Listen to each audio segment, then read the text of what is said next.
Brilliant. Thank you all for being here. Good morning, good afternoon. I hope you're all feeling hot enough. We put on the heating for you.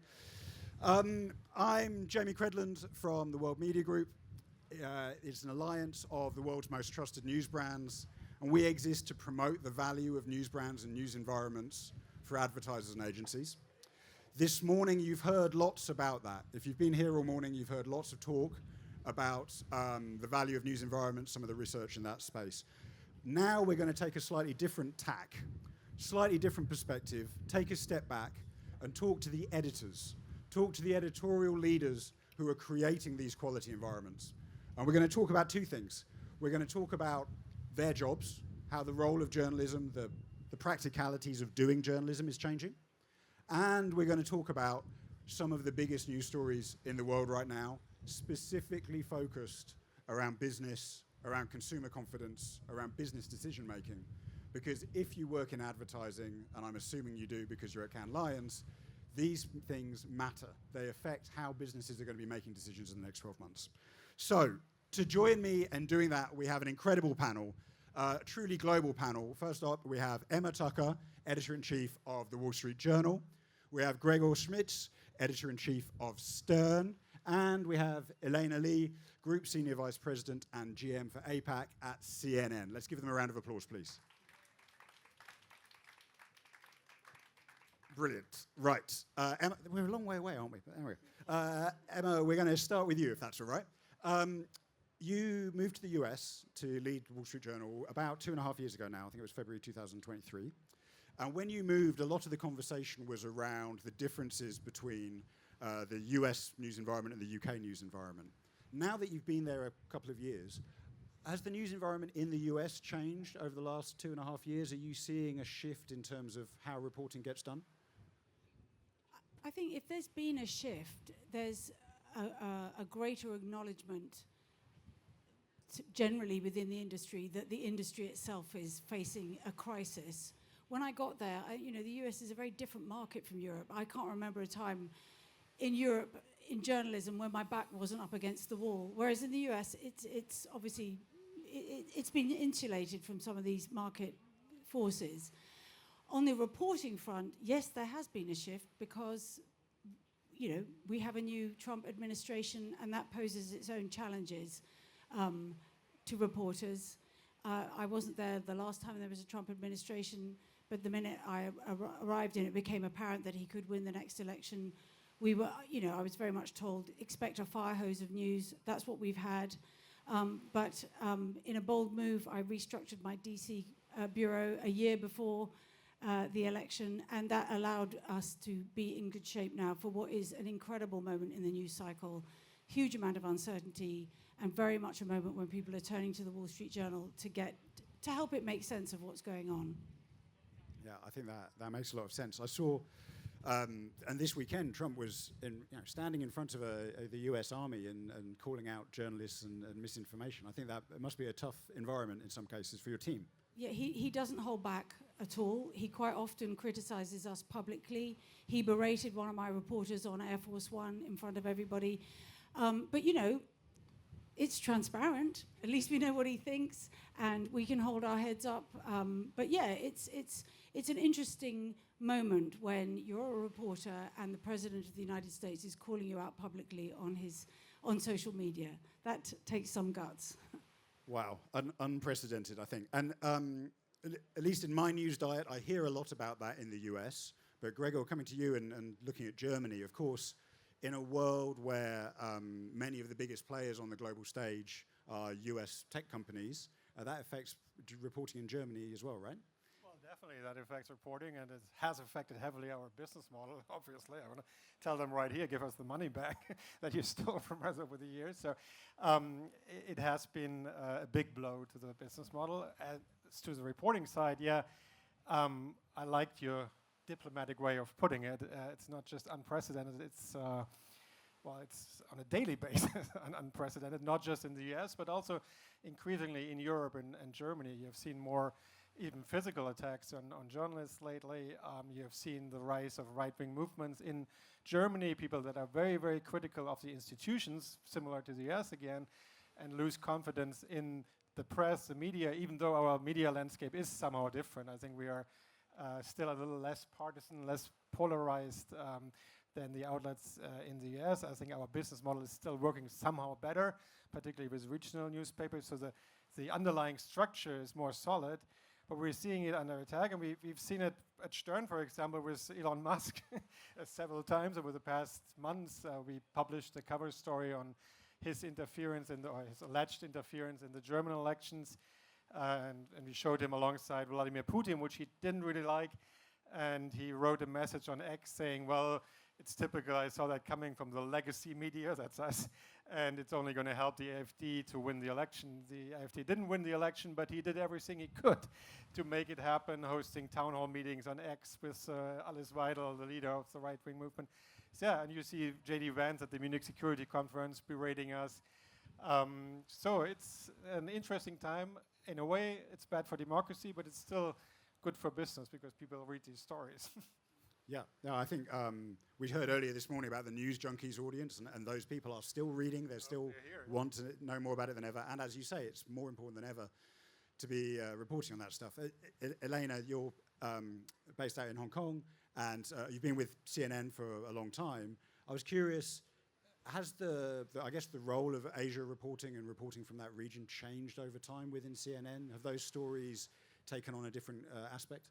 I would say two things. Number one, it's kind of ironic to hear about how things have moved on, changed. I think about 3-4 years ago, our colleagues would be calling us up and say, are you guys okay? Is it okay to be a journalist in Hong Kong? Today, I think we're calling our US colleagues up and saying, are you okay? Is it okay to be a journalist in the United States? So things have evolved and changed dramatically. Despite that, for us in Hong Kong, I'm in Hong Kong because it's our Asia headquarters for Asia Pacific for CNN. And what we've done in the last, I would say maybe 7 months, we've taken on a new type of transformation. So we actually inherit a follow the sun model where we take on the US news. So we've actually built a team. I increased the team by about 20% just this year alone, where we are taking on the news that starts from the United States, such as the LA demonstrations, such as the wildfires. And a lot of the things that's taking place in the Middle East actually happens to fall in early Asia morning. So in that sense, we've definitely changed our structure. But I would say in terms of the value of the news that comes from Asia Pacific, it is dramatically different. Clearly, 10 years ago, you're probably trying to pry your way into getting your stories on the front digital page, on the news programs in primetime USA. But now, the demand is very high because of the situation that's happening with the United States and specifically with China. So the issues are becoming more severe. The topics are becoming also very interesting. It's not just politics. It's not just tariffs. It's a lot about, the way of life is taking place in Asia. There's a lot of interest we're finding. So yes, right now, I would say Asia Pacific is increasingly becoming far more critical in terms of the content of the news that we provide our audience. Yeah, I think that we can see that, and that makes sense that the nature of journalism is changing. And in fact, coming back to everything you've all said, all of these things make journalism more expensive and harder to do. And I think in that environment, it becomes more critical than ever that there are strong business models behind them that support them and enable you to do that work. And one of the pieces of work you've collectively all been doing, reporting on the global economy, which is clearly very, very important to all of us working in advertising. I was here last year. I don't think I heard a single person mention the word tariff last year on the beach in Cannes. Maybe I was at the wrong parties. But right now, I suspect it's going to be a theme for the whole week. It really impacts a lot of global brands. It impacts how we're going to do business.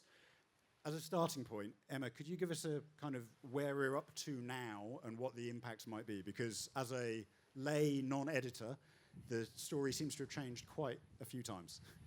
Well, when President Trump spoke a lot in his campaign about his desire to to do something about the big trade imbalances affecting America. And he was true to his word. When he came in, he very quickly moved to impose tariffs in a somewhat scattergun way, let's face it. But it's really important to understand that Trump loves tariffs. He believes in them. He thinks they're a great way to sort out these trade imbalances and bring revenue to the US. So he came in.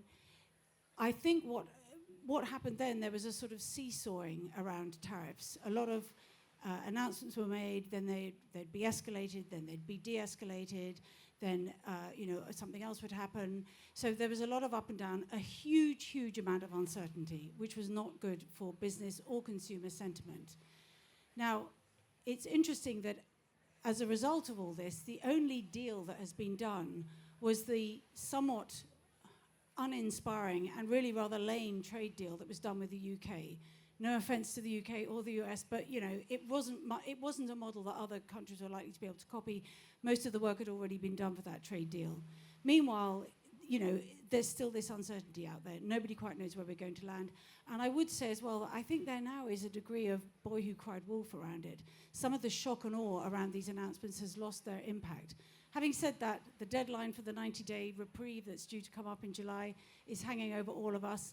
I think one other thing to point out is when these talks in London took place between China and the US, and obviously that is the big one that's most going to affect the global economy, interestingly, the talk didn't really revolve around tariffs anymore.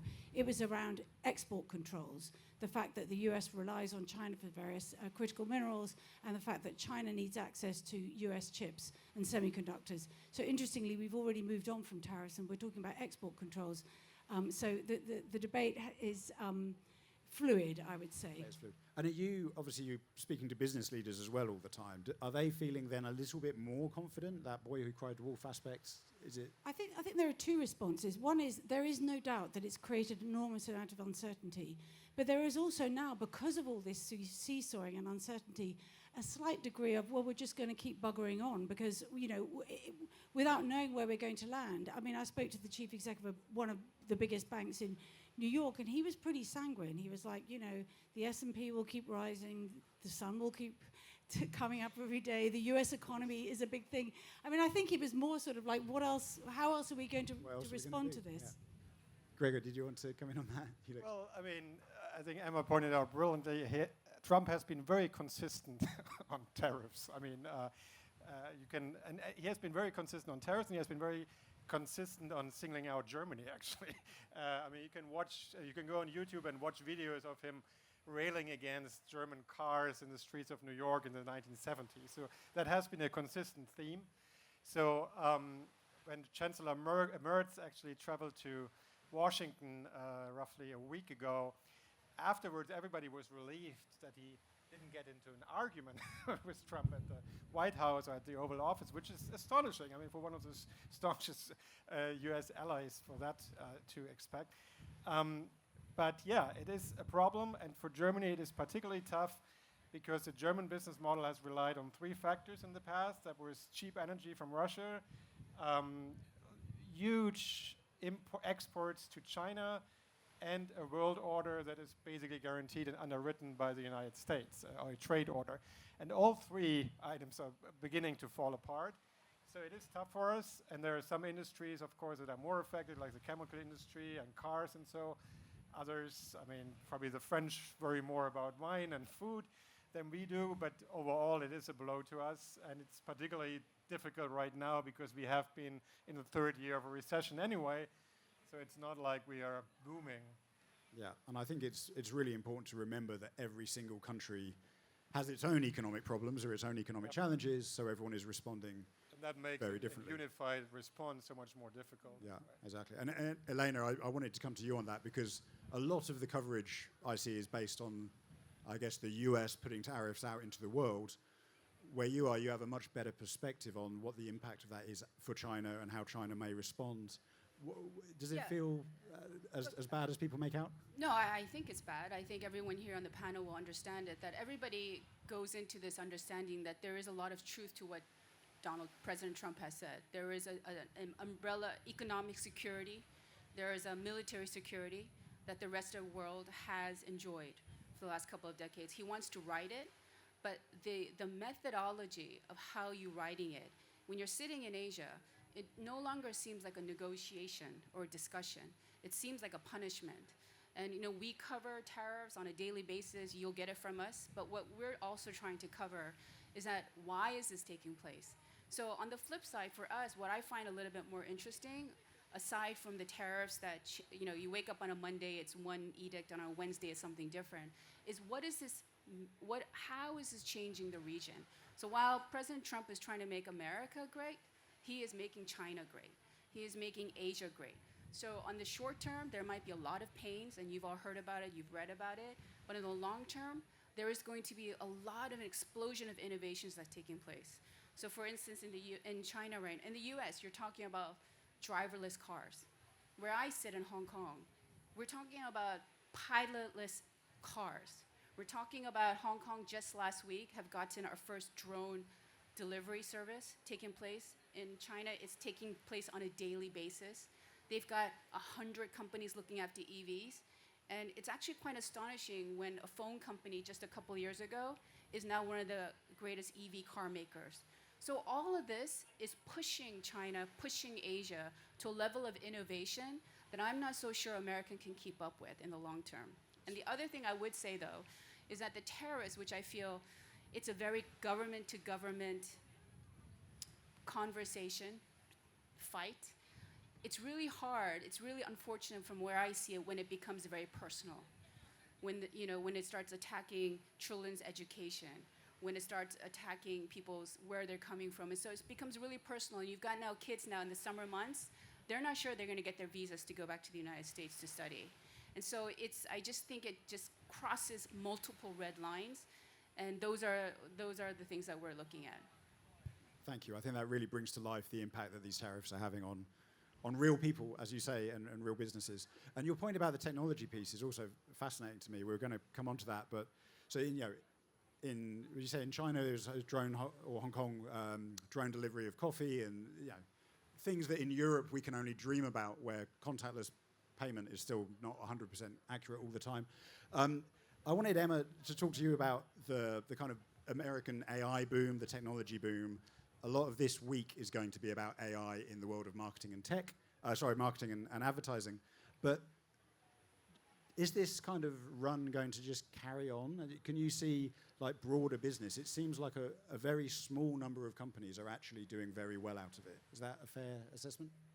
I think it is, and I think it's somewhat worrying as well, because when you have this huge concentration of money and power and sort of technological know-how concentrated like this, there's no question that stifles smaller companies and innovation. It means that the big companies are getting to shape everything, whether they're shaping the actual technology or indeed the ethics around it, all sorts of questions.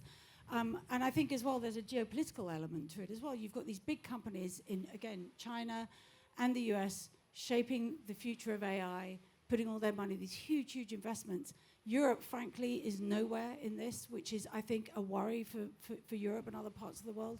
So I think that I don't have a solution. I mean, if only. But I think it is something that we all need to reckon with. That these huge companies now pretty much own all the power, be they Chinese or American, and the extent to which innovation can happen in this setup is stifled. I think that's really interesting. And in a festival like this, where we're talking about creativity and innovation and new ideas, it's actually quite hard to do when some players are so dominant. And there's also an issue around political power and influence and bias as well. And I think these are just questions we should be asking more frequently of ourselves. And I don't know to what extent inside the big AI companies there are conversations around what to do when AI models become sentient. I mean, I'd love to know what those discussions were, but I hope they're having them. I agree.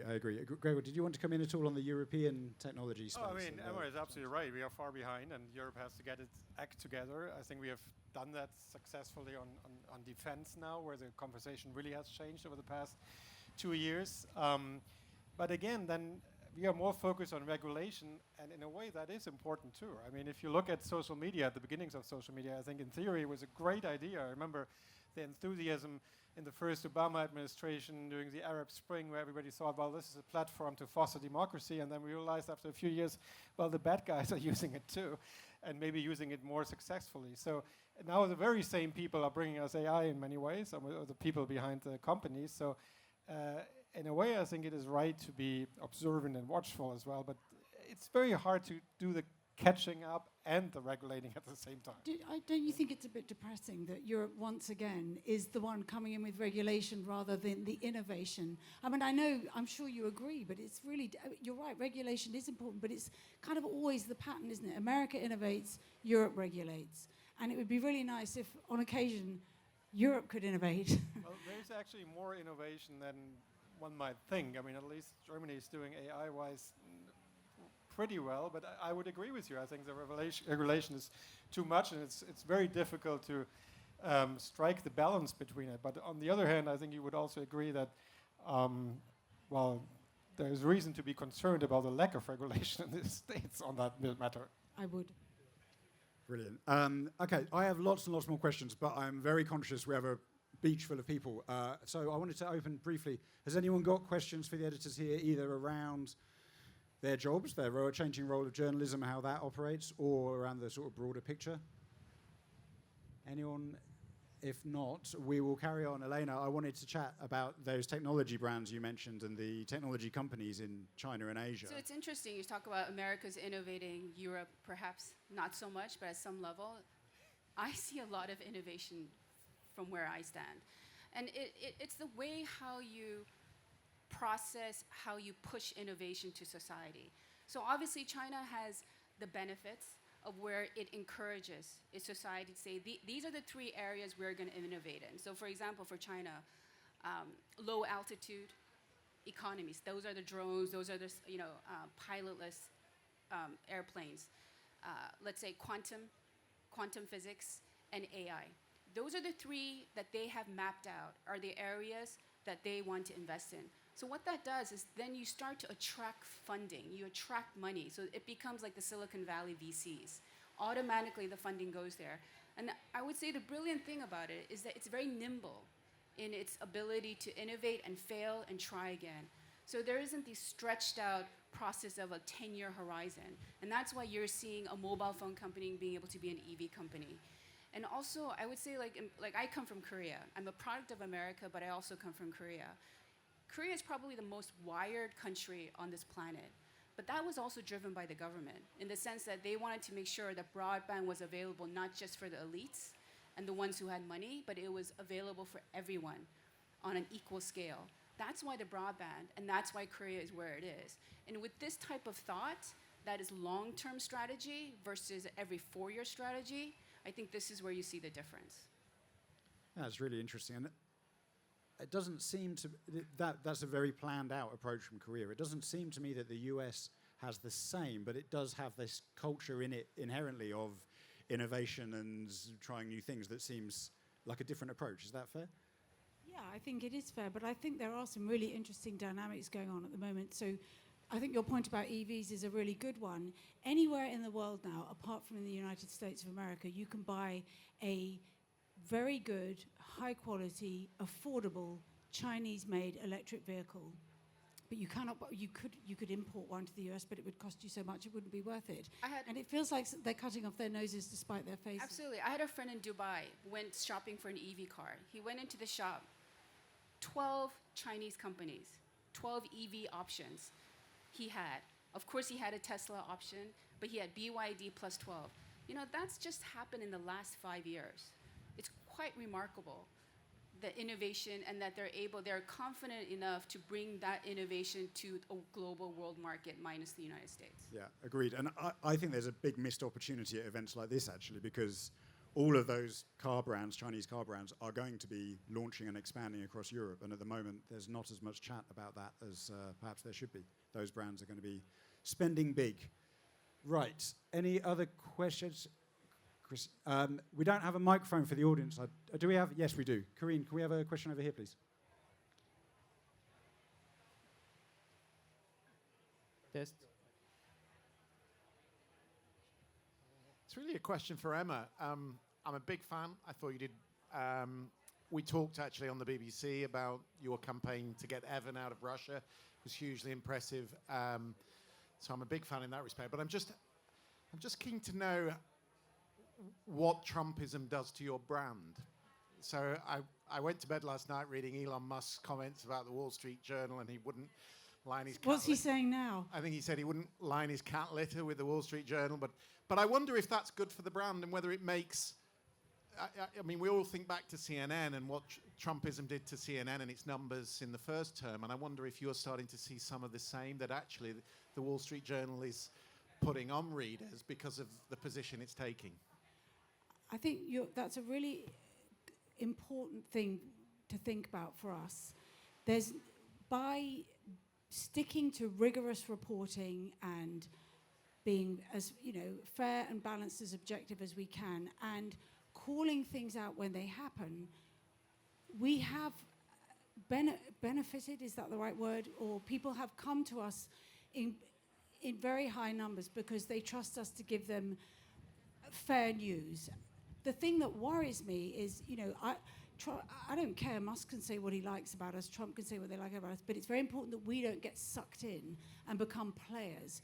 It's, they can criticize us. They can call us out. He can call us, use the turd emoji for the Wall Street Journal, or what did he call it the other day? He called it the worst newspaper on the planet, and it should be renamed the BSJ. That was from Elon Musk.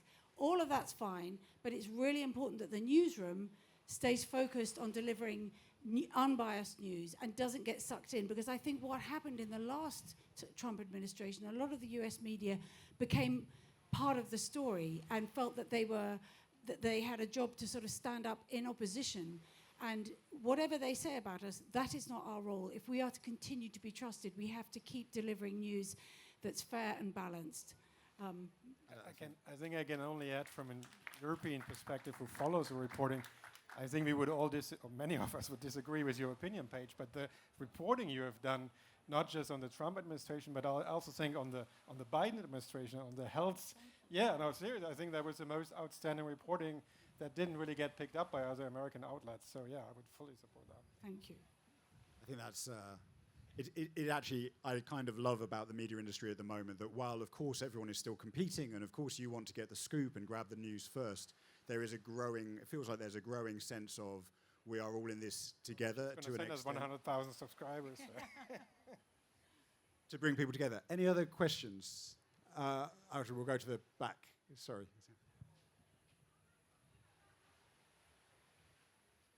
Hey there, Jake from Conscious Advertising Network. Ellana, you were talking about the 12 EV brands that your friend had options to buy in Hong Kong. There seems to be a growing editorial line against the net zero transition and dealing with climate change, and at the same time this enormous coming wave of huge brands, as you were saying, Jamie, like BYD, will have an absolute bucket load of money to be able to spend in advertising and news. What do you think of that sort of conflict of the politicization of climate change and the transition and the economic reality of what is being invested in China and Korea and many other parts of the world? Well, I think China is China and Korea and a lot of these countries who are so 100% supportive of EV are fast forwarding the conversation compared to what you have in the United States and very rich oil companies. I mean, BYD, yes, it's very big. It has a lot of money, and we had a previous, I think we had a previous panel here where you're talking about commercialization. The question is, they're going to have a lot of money to spend. It's going to be a question whether your company or your country is going to be willing to have that money spent on their outlet. Right now in the United States, it's really tough. If you want to host an event or you want to have Chinese companies sponsor certain content, there is a great amount of hesitation. And rightfully so, because you're going to have your congressman calling you and harassing you, right? And so I don't think that dynamic has sorted itself out at all. But it doesn't mean that because BYD is making a lot of money, there's going to be a lot of whitewashing as well. That makes sense. I'm conscious of time. I have one quick question for all of you, but super fast answer, please. We did this last year. It's a similar panel in Cannes. What's one news story that you think we should all be keeping an eye on over the next 12 months that you think is maybe underreported at the moment? Something interesting happening in the world that not enough people are talking about. Emma, I'm going to come to you first.